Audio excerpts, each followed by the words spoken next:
Je tiens la réincarnation pour vrai. Après avoir quitté notre corps dans cette existence, nous allons vers un autre royaume. Et après qu'une période de temps se soit écoulée sur le plan, pour une raison ou une autre, nous décidons de revenir. Il y a un processus conscient qui se joue dans le choix de la vie que l'on va mener, dans le fait que l'on doive considérer différentes alternatives, et puis que l'on choisisse une personne dont je suppose qu'elle nous a appris des choses. La réincarnation est un concept qui remonte loin dans l'histoire humaine et qui est un principe fondateur de nombreuses religions païennes et indiennes, dont le bouddhisme et l'hindouisme. Des milliards de personnes dans le monde croient encore à cette idée de renaissance. Mais existe-t-il des preuves scientifiques à l'appui de ces affirmations?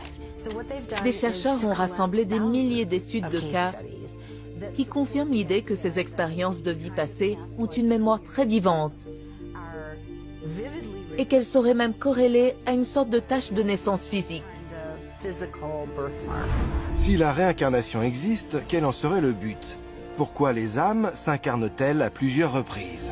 L'âme doit nécessairement évoluer. C'est comme si, en tant qu'âme, nous étions tenus de venir dans un corps et nous étions tenus d'apprendre. Et apprendre, ce n'est pas facile. Les implications de la réincarnation sont tout à fait profondes.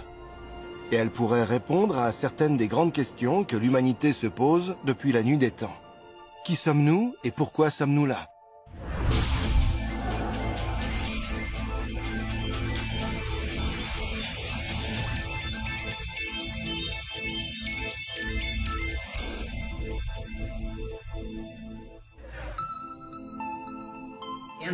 Aux États-Unis, il existe un mythe selon lequel les idées sur la réincarnation sont arrivées en Occident par le biais de l'Inde au XIXe siècle.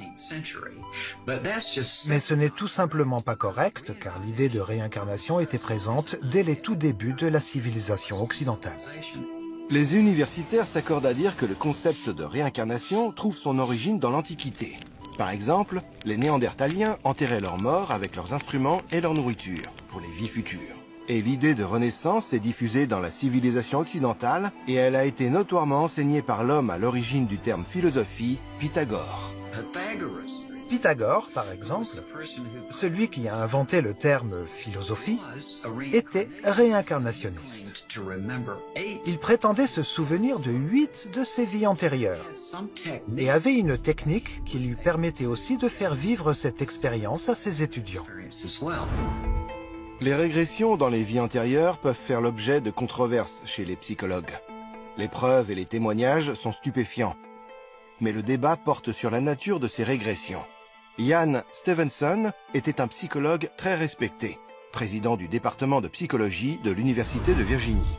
Il a reçu une subvention d'1 million de dollars pour financer des recherches sur la psychologie paranormale, également appelée parapsychologie, dans le but de réfuter le concept de réincarnation. Stevenson a ensuite étudié des milliers de cas de jeunes enfants qui avaient d'étranges souvenirs de vie antérieure.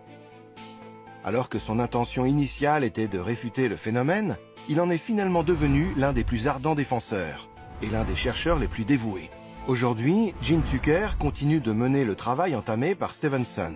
Contrairement aux pratiquants de la régression vers les vies antérieures, Stevenson et Tucker n'étudient pas les personnes mises sous hypnose.